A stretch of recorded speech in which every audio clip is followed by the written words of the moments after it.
Okay. Before I hit this once with some lube, I'm going to do another run around it. Really want to make sure we make this as easy as possible to get out.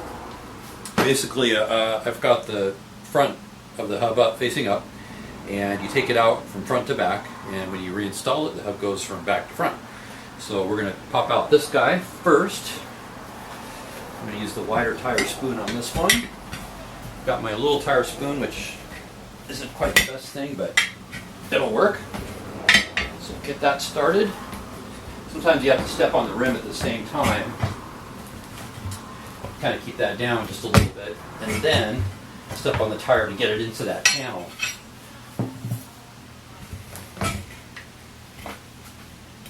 There we go. Again, step down, step down. Now, just because I like this other tire spoon better, I'm going to take this one out and replace it with this guy. Maybe.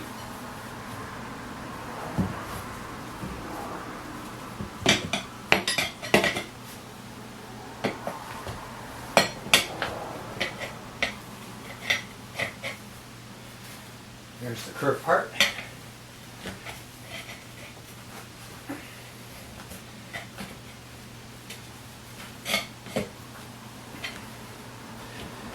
Kick this down again, make some more room. Looks like there's a little bit more of a gap on this side, so I think I'm going to try it on that side.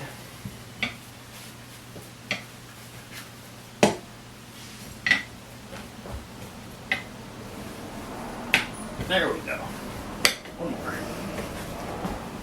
Nice. So you can see how this little tubby tire spoon doesn't work too well.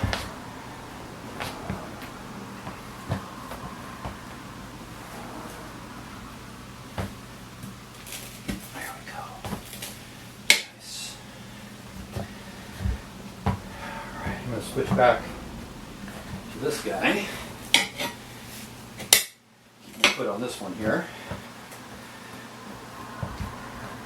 Again, trying to keep the tire tucked in that way. I'm going about 10-inch back, not taking too big a bite.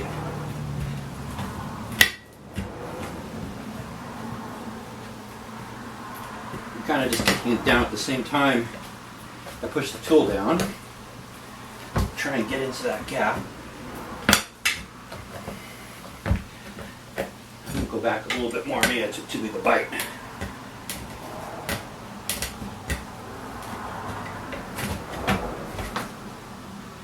And then you fall over.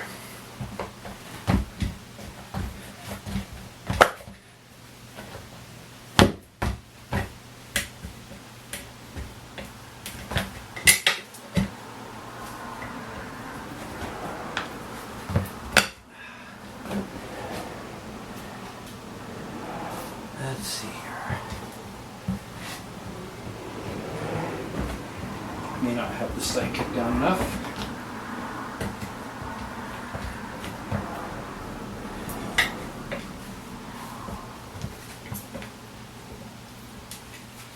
Well, I'm going to use the smaller hook here.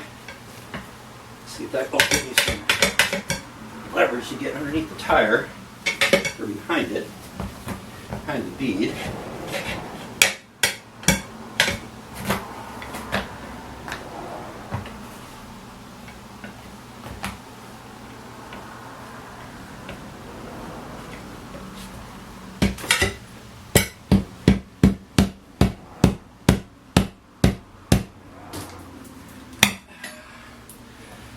Whew. Okay, I'm going to take a break.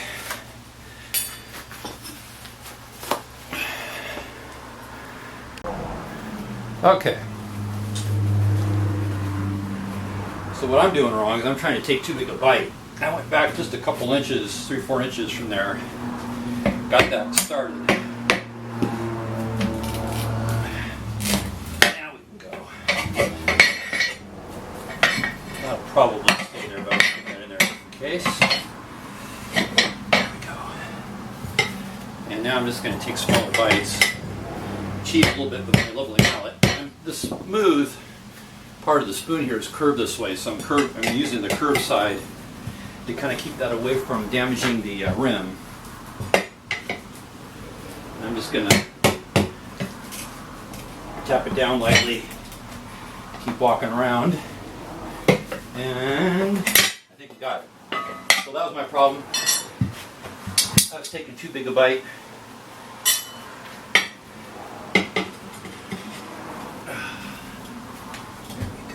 Other way. There we are. Alright. So now, flip it over. I do have a workaround for this because these rims, incidentally, I'm going to spray it again, all the way around. I'm making sure I get the rim because that's where the fluid's going to go as it comes up underneath the bead of the tire. So this one, I'll show you this little trick that I do. Get this started. This thing is going to fight you because it wants to fall down. It's kind of a pain. Take the little stubby guy here. Put that back. Try and move this guy back a little bit. Let's see if this one will stay there. Okay. So what I do is I take the third spoon, in this case, demo tool. Again, not ideal, but it's going to be basically just kind of sitting there not doing much. I'm just going to work that down.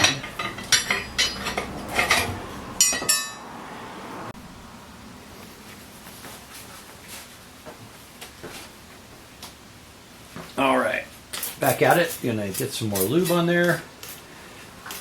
Let that all kind of go down here. There we go. So what I do is I sit on this part right here. Excuse me, tire. And you take the curved spoon and you fall a little bit. Let's see, let's try that again. Let's not put the tire there. I can sit on this by myself. Let's see. Okay. So go ahead and have a seat on your bar.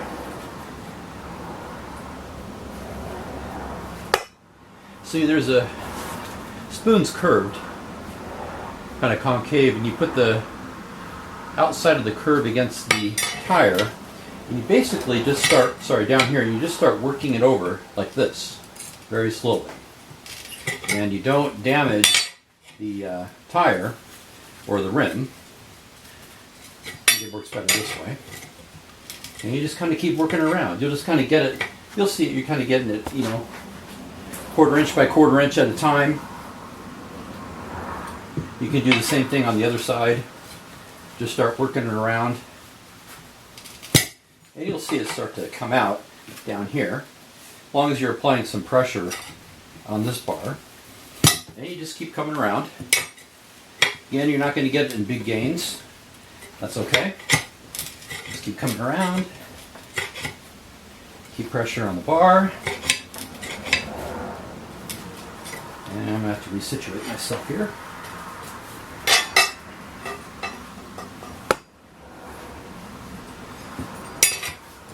And we just keep coming around. We just kind of get a little bits at a time. You can go back to the other side if you want. But we're kind of keeping the rim forward towards you.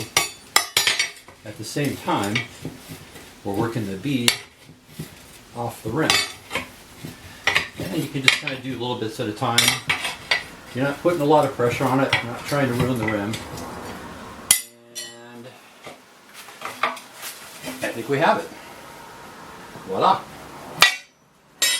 Now I've got a little bit of work ahead of me. Why? Because this is a mess. So I'll be getting some scouring pads just to kind of clean this up a bit.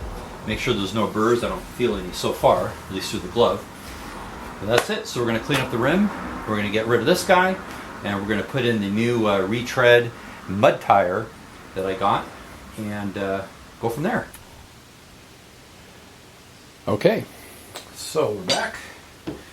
Going to Get some spray on the tire here. With some on the rim. If you think you have a particularly tough tire, you can always go and use the paste. But probably not necessary with this one. So I got the back of the tire. Front of the rim goes in first. Installing this front to back. And we'll get this started. There we go. There we go, perfect. And we get the long spoon. We'll start working that in. Applying that light pressure to the rim. As you start to go down.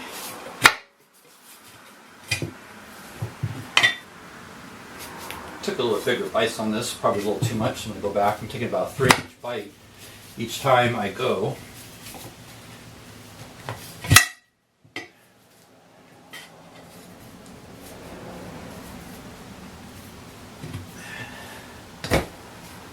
There we go.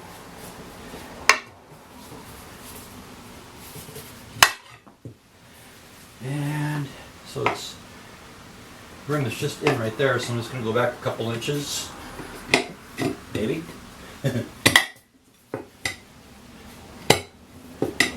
There's a rim on the outside of this rim. There's a little ridge. Kind of makes it a little hard to get that in there, but we'll try it. Too big a bite. Come back.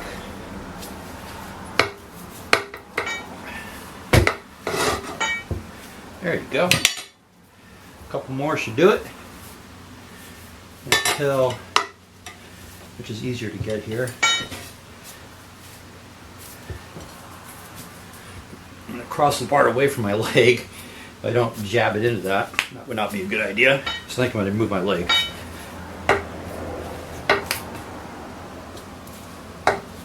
Too big a bite, so I'm going to come back.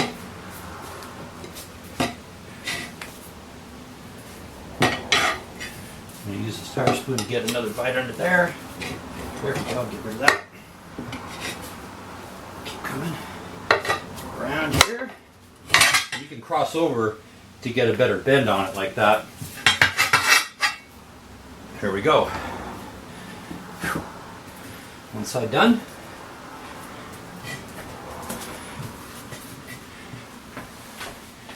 And we'll start on the front. More lube.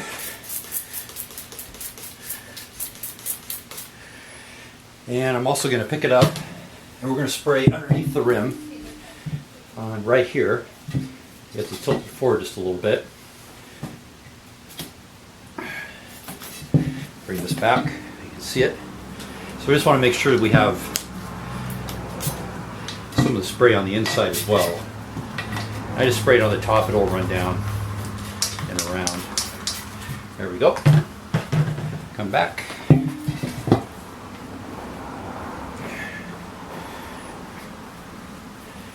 And I'm going to start probably on just this side of the valve stem. Really want to leave that alone.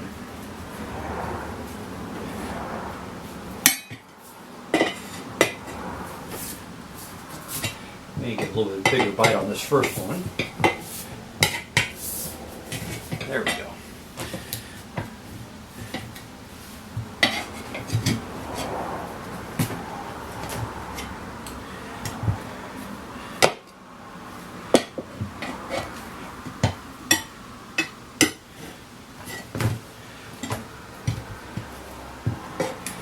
Now we'll just start going around town here.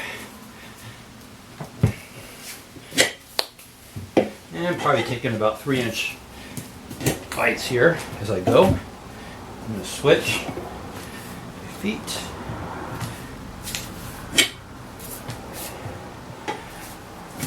I'll just kind of keep walking around.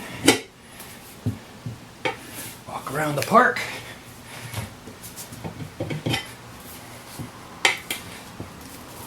Now I'm standing on this side of the tire to help keep the bead in that concave part of the rim, the deep part of the rim. So I'm working opposite. As as I put this in, so I'm probably not going to move too much from this point forward. I'm just going to stay right here and keep that tire tucked in. That might be too big a bite. No, maybe not. I'm going to take a smaller bite next time. 2 more should get it. So this is about 2 or 3 inches I'm doing here. It's a lot easier to move too. And put that into the tire.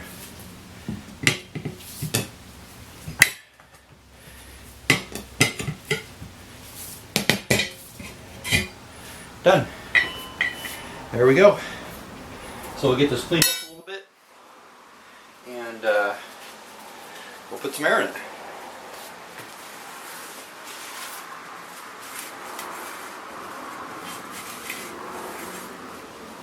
It's kind of funny that Ford would use these nice polished rims, aluminum rims, when these trucks get pretty filthy and used for, you know, work or for towing.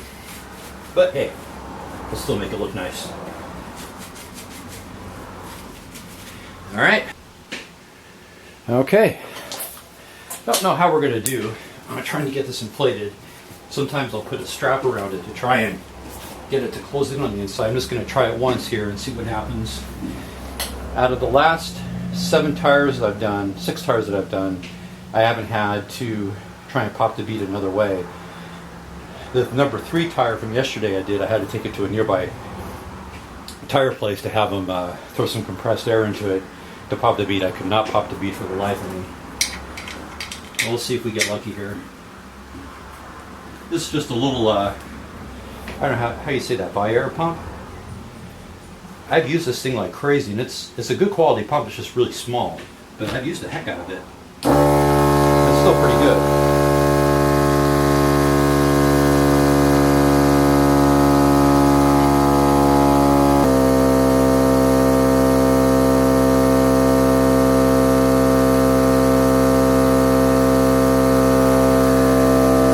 This part to seal right here.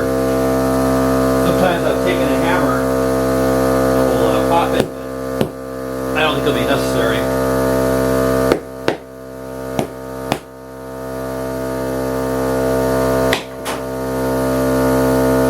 Real close. Seconds away.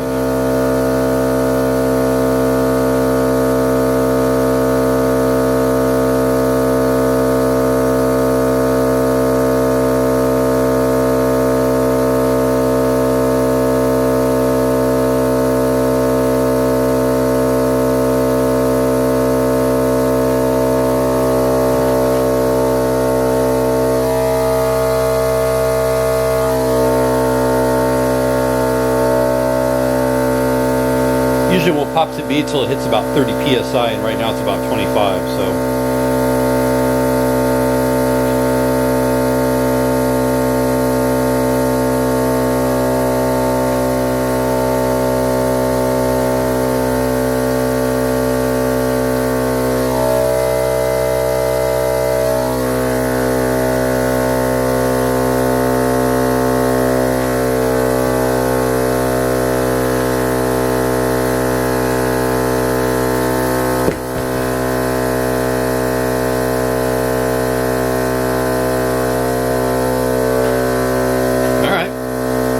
I guess it's going to be quiet this time.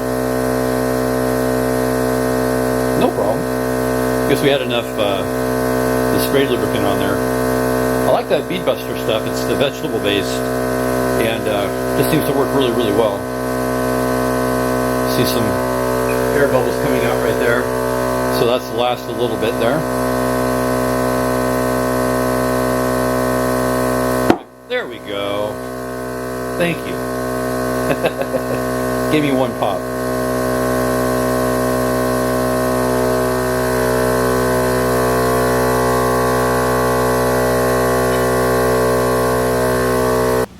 So, you try and do all the steps right. This is the valve stem. It's supposed to go in here, and usually you put that in just after you pop the bead on the rim.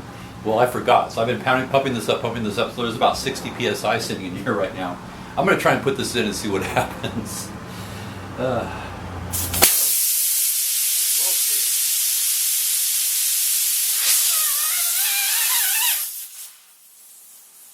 if I get it on the first shot or it goes flying across the room and I never find it.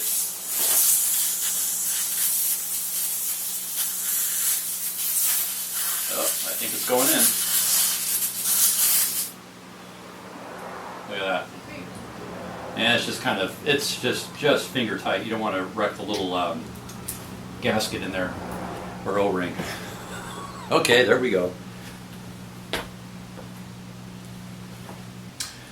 Hi all, Peter here, wrapping up the video series on removing and breaking these beads on the Ford F250 rims. Again, my truck is a 2001, so this kind of pertains more to the 99 to 02 or 99 to 03 Ford diesel F250 7.3 rigs with these type of rims, aluminum rims. They have that thick half-inch or so depth to it, and trying to work the feet down below that. One word of note on this that really helped, because it's winter here in Central Oregon, 20s and 30s at night, these tires were cold, is I used a heat gun to heat up about a foot area around the tire where the middle of the Bead Buster was going to go into, and that really helped a lot, I think. I heated it up for about 4 or 5 minutes, nothing too long or crazy, just to get it warmed up a bit, and that seemed to really help. That, along with the having a good quality sud like this is a vegetable base sud, and it really helped out. I also made this stuff up the night before I did the work, because it needs about a few hours to sort of settle down, as far as the bubbles in there to settle down and kind of liquefy into the water. So make this up the night before, 4-to-1 mixture, worked great. I did use a little bit of the paste directly just on the spot where I put the feet down to the Bead Buster, and that seemed to help as well. Probably not as necessary, but the liquid was great though. The water was really nice. Incidentally, I'm not being paid by this. I wasn't reimbursed for this. I wasn't given the tool. There's my invoice. I paid for this thing myself. But I really wanted to do this to sort of specifically help out the folks that have the Ford F250s with those type of rims, because it seemed kind of like a unique challenge. You see a lot of other tutorials with the Bead Buster, and they just kind of slide underneath the rim, good to go, not a problem. And this one I was really having an issue with. Bead Buster was great. They worked with me on it. We figure out the two spoons on either side to sort of start the bead down, and when you do that, it makes getting these feet down a lot easier. And boy, it was fine from there. It was great. But I really had a challenge at first trying to kind of dial that in and figure out what the right combination was, and that was it. And it made a big difference. The other great thing about this tool, one, that it's compact and it's safe. You see a lot of other things online of what people do to break beads on these tires, and some of them are reasonable to halfway insane. And when you talk about longevity, wanting to do something where there's traveling, kayaking, climbing, hiking, going out in the backcountry as long as you can, you want to do stuff safely, and that includes repairs. So if I was out in the middle of nowhere and I didn't have my tool with me, this Bead Buster with me, then I'd probably do something else, but I'd be very uber careful about it. But the great thing about this tool is it allows you to do things safely, which is terrific. And it was effective. It worked really, really well. I liked it a lot. One of the things that I appreciate about something like this is, a lot of us who do this type of work, we like to do this for ourselves as much as we can. And there's a little bit of that frontier spirit maybe that we have. And so it's nice that you can do those kinds of things on your own, or at least know that you can when you may have to come to doing that on your own. Yeah, so lastly, if you have any questions, any comments, do that below. I will get to and respond to those as much as I can. Appreciate you watching the series. And again, I didn't probably do everything perfectly, and that's going to be normal, because I don't do things perfectly, far from it, most of the time. So, but again, any questions, ask below. Thanks for watching. Bye.